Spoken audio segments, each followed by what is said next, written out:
Hey everybody, welcome to The Bottom Line. I'm Michael Noland and I have been chomping at the bit to do this video for well over a month now.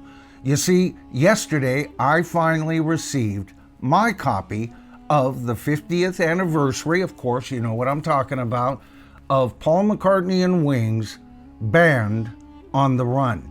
Now, I'm going to go ahead and do an unboxing at the end of this video for those of you who don't care for unboxing videos, but the video is far more than that. You see, this edition contains a second disc, folks, a second disc that many don't seem to be interested in, and I'm going to tell you why that's a mistake. Because with that second disc and another recommendation I'm going to give you tonight, you and I will be able to take a trip, a magical mystery trip into the mind and genius of Paul McCartney.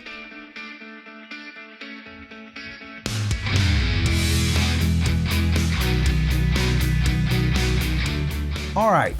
I've got a question for you. What is it about chaos or a chaotic period in an artist's life that often, especially in classic rock, produce miracles? No, not just miracles, but produce masterpieces. As a lot of you know, my favorite double album in rock and roll is the White Album. But the recording process and that whole time period was pure chaos for the Beatles. Ringo even quitting the group at one time. That's why Paul McCartney is on drums on a couple of tracks on that album. And although not their greatest album, when you think of the winter of discontent, Let It Be was quite a good album under those conditions. And even Led Zeppelin, I'm thinking of the Presence album, one of my favorite. I know it's not a favorite of a lot of you, but when you think of the situation with Robert especially, I wonder how that album was ever made, and yet I consider it a masterpiece. So let's get back to Band on the Run. First of all, where was Paul McCartney at when he was writing these songs? And I'm talking about mentally, spiritually, emotionally. You see, most of these songs were well known to the band already. They had rehearsed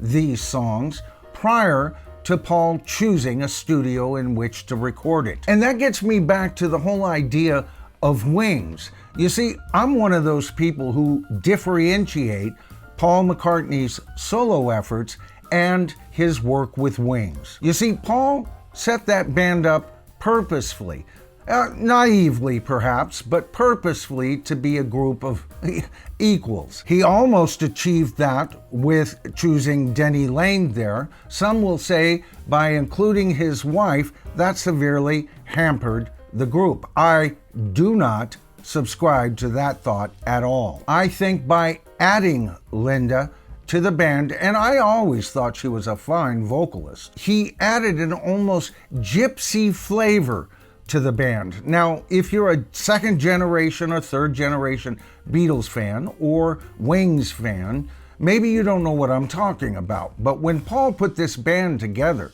I mean, they would get together in the country and just play music. You know, you would think Paul McCartney, especially since he had been the driving force in the last few years with the Beatles, that he would have understood everything in the world about, well, his next step and how to put a band together and everything about that. But when you know the Beatle story, you know, these guys were just another garage band. They were just a group of fellas that collectively fell into place over a couple of years. First of all, it was just John and the Quarrymen, right? Basically a skiffle group with John Lennon playing 4 strings on his guitar tuned as a banjo because he was taught to play guitar with his mother, Julia. Now that's where Paul comes in and why this video is so important, all right?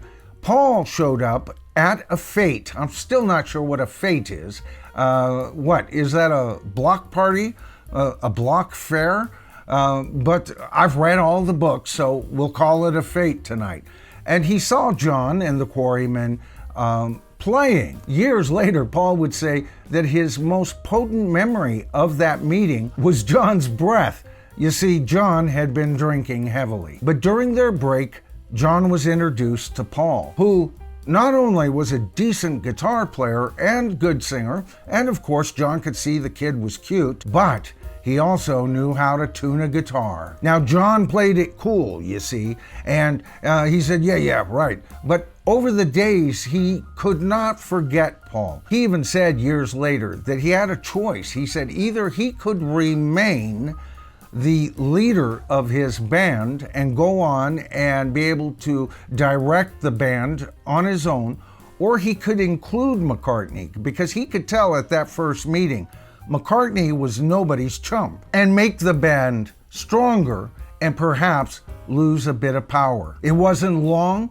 before McCartney introduced John to George, a too young George. You know, when I was in a band at 16 years old and a 14-year-old came in to audition for my band, he would have lost the job immediately. But Paul kept pressing, and on a double-decker bus, they saw what George Harrison was able to do.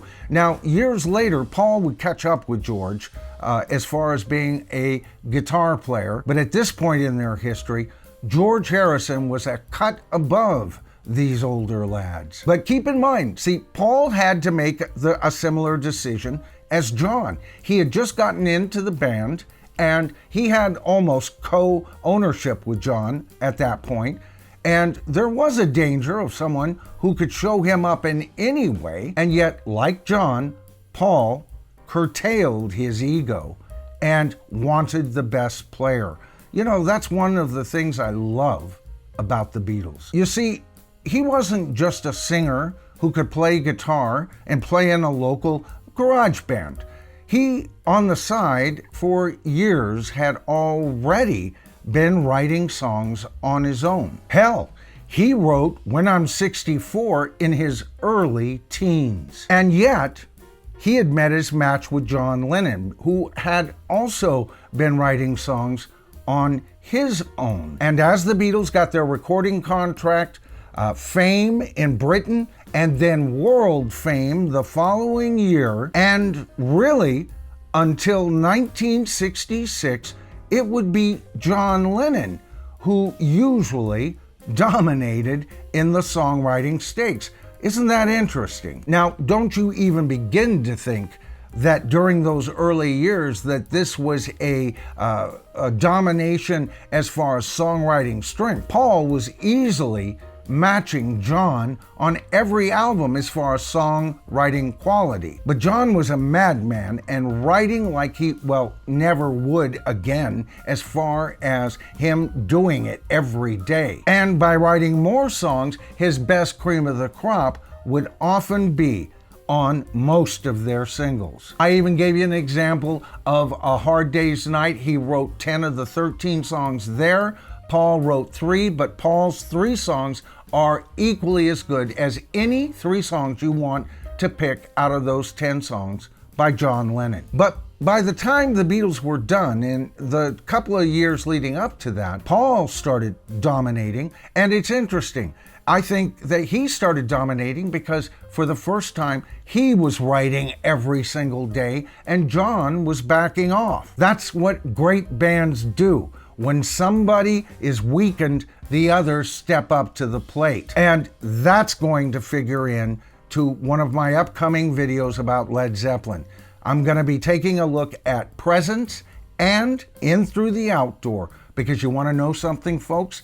Those 2 albums are the flip side of the same coin. Now, when the Beatles finally broke up and they went their separate ways, started making their own albums, you could clearly see even Ringo was putting out stuff on Beatle level. All 4 of them, folks. But you wouldn't have believed that in 1970, thanks to Jan Wenner and Rolling Stone magazine and the infamous John Lennon interview. Not only that, but the fact that when Paul McCartney's Ram album came out, he put a kibosh on the writer or the reviewer who was going to give it a thumbs up and told him to write a negative review because he was in John Lennon's pocket. And there was already some feeling that he was too schmaltzy on the McCartney album. Of course, when the McCartney album came out and Ram following it, and with all the arguing with the Beatles,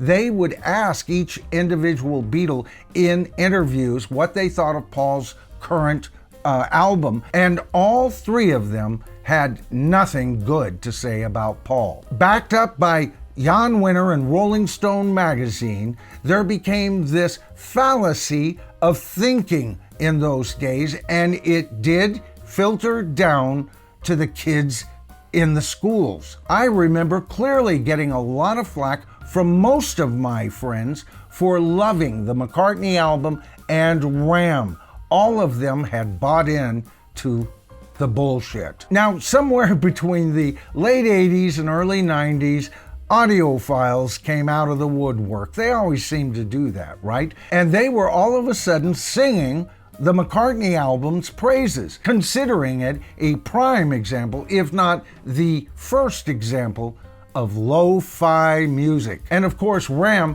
which probably got the most heat out of his first two albums, has been now considered to be a classic and is the favorite album for a lot of Beatle fans. Guess what, folks? It's always been my favorite Paul McCartney solo album and barely beating out the McCartney album. But by this time, Paul is truly missing working with a band. His entire music career has always been centered around being a part of the band. Then he asked himself, well, what do I do? Create a supergroup? You know, those things were in fashion quite a bit back then. Or should I just start a band? Now, he liked that idea because, after all, that's all the Beatles were to begin with. And that was a well-traveled road. And you got to consider, at this time, this is also a time when Paul McCartney is at his most hippie, happy place he ever was. Now, I'm not talking about the Beatle warfare that was going there. That was still bothering him. As a matter of fact, he had gotten to the point of drinking alcoholically just prior to him getting started on the McCartney album because of all the horrible things going on at Apple. Now, you got to understand McCartney's mindset here. The Beatles were a band of brothers as far as he was concerned, hating each other at times, liking and respecting each other at others, and always loving each other. A Beatle could be mad at a Beatle, but you better not cut down another Beatle in front of a Beatle. So he asked the drummer off the Ram sessions if he'd be interested. He said he liked the way he went to his toms. It reminded him of Ringo. Denny, years later, saying he actually tried to emulate Ringo, knowing who he was playing for. He had already decided that whatever he was going to do musically, Linda was going to be involved. And I think that's a key point to the success of Wings. We'll get back to that. Of course, he missed working with John, and that's when Denny Laine came to mind. I've always thought that Denny Laine looked a bit like John, and that his voice wasn't unlike John's either. And often Denny would take those under harmonies much in the same way as John would with Paul. Intermission. End of intermission.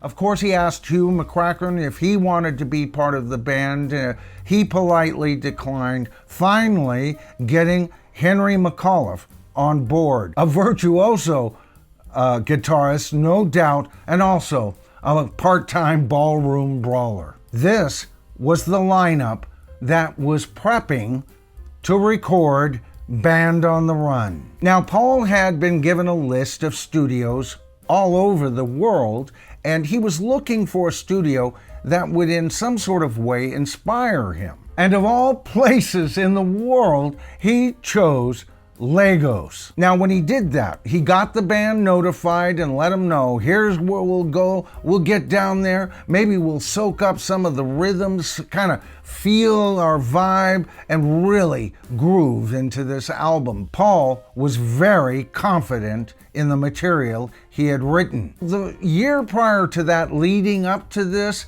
the band in the background was getting more and more unhappy. What was at first a band commune of sorts, they would tour in open top buses as a family unit. Now, when they would show up to get work done, only Linda, out of wives and girlfriends, were allowed to stay. Some of the females felt a little put off by that. Add that to the fact that Paul was still in court fighting, often unable to get a hold of his money, living off Linda's money at times, and things had gotten better. He had had several hits by now. His albums were selling. His Red Rose Speedway album with the single My Love sold like hotcakes. And certain band members felt that monies from these hits were coming in either very slowly or not at all. So Denny and Henry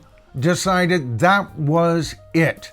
They weren't going to uproot themselves and their loved ones and go to Africa. But with the ever loyal Denny and Linda by his side, he developed the attitude, right, we're gonna record an album and we'll show you. You know what? That's the same attitude he had when everybody was saying the Beatles were gonna dry up, and he knew that Sgt. Pepper's Lonely Hearts Club Band was about to be released, and he would turn to John and say, just wait. Just wait. Of course, when they landed there, everything that could have gone wrong went wrong. There were no baffles in the studio, so him and Denny got hammer and nail and built the damn things for themselves. There was a cholera epidemic. Him and Linda were accosted by robbers, nearly killed, and his music, his demo tapes, were stolen. On top of all of that, they thought the man had a heart attack. He passed out, probably due to the fact that he smoked like a chimney in those days and a little too much ganja. But the material was strong, and the fact that his tapes were stolen, that's an important thing here too, because Paul had it all locked in his mind. All right, so here's my recommendation as I talk about this second disc tonight. First of all, I'm going to put a link in my description box for this video for HJ Reviews, a great channel. Now, on that link, you'll be able to hear each track isolated just for the song Band on the Run. Now, over there, you'll hear vocals just by themselves, or the guitars by themselves, or the drums by themselves. Each instrument or group of instruments isolated. Now, on the bass track, I thought, just listening to it, that Paul was sometimes off, that he had come in too soft. But then I went and listened to Band on the Run, and that shows you Paul McCartney's genius. He would allow that bass to fade in, and he did it with his finger techniques, but when you hear it naked, it somehow sounds off. Another thing is the interplay between guitars on these tracks. Very simple statements that work so damned well together. And then Paul has even admitted this. When you listen to the drum tracks, you're going to be very surprised on how basic they are. Now that leads to this second disc on this new edition. You see, here we have the rough mixes, often with the orchestral elements missing on these tracks. But when you listen to them, you hear the air between each instrument and how perfectly they go with the mix that you and I have always loved. Now, there's also sections where you can hear Paul almost humming to himself, the orchestra part. You see, far before they even got the orchestra in there, Paul, in his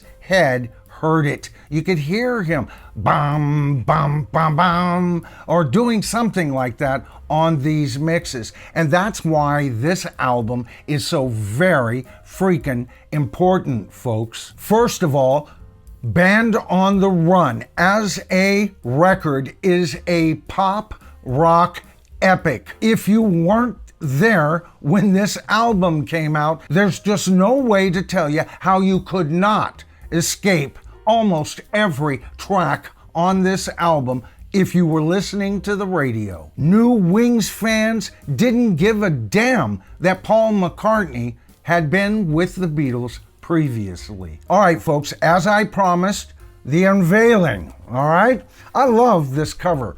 You know, I always loved these 3 photographs on the original album. The back just looks like it's been typewritten, and there's a reason for that. We'll take a look at the records. But I love the design on this album. Now, what it comes with is basically the album that we've all come to love. Of course, there are very similar photographs that we've talked about, all right?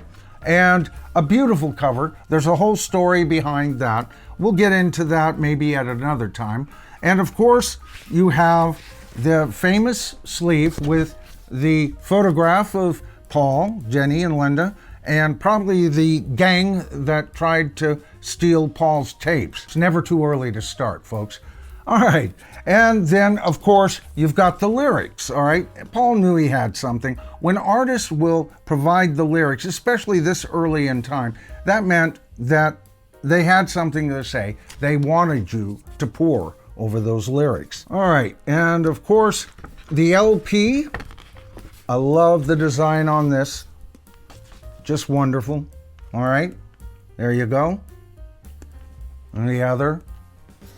I just love the smell of vinyl in the morning. But, you know, the artwork on this album, and when you received it and all that it came with, you know, you knew Paul knew he had something. Now, he didn't always know what songs of his would be a good hit or what songs should be included on the album. And of course, America added an extra track just because of that alone.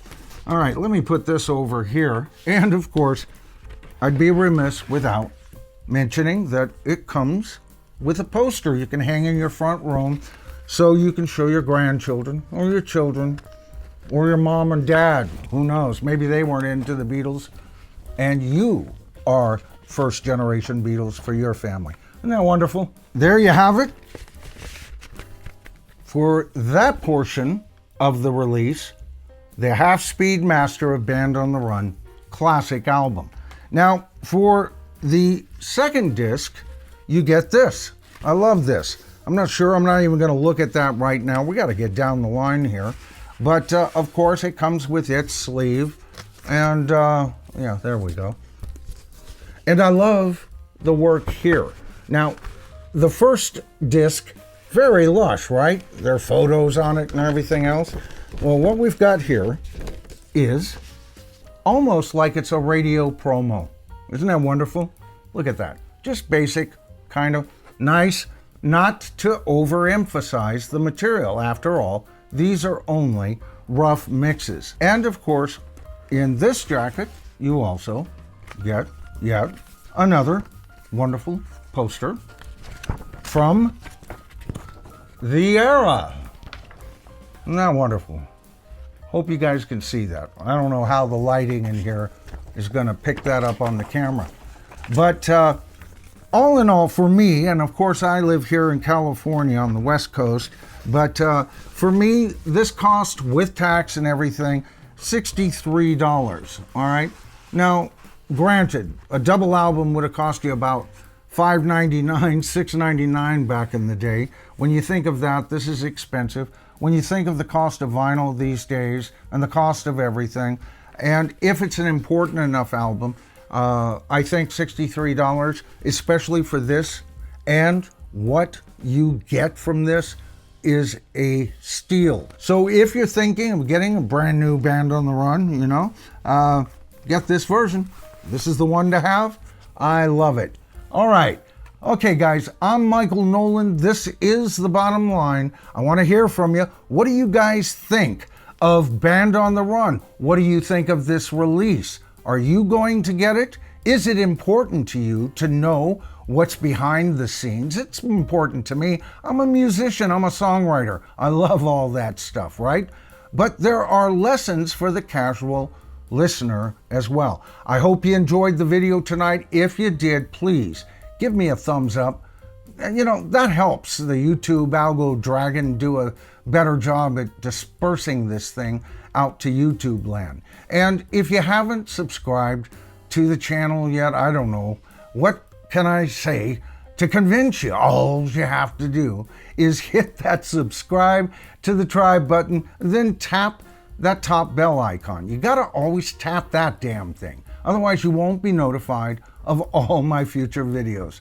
All right, I'm Michael Noland. This is The Bottom Line. And together, you and I, folks, and I believe this, we are the tribe.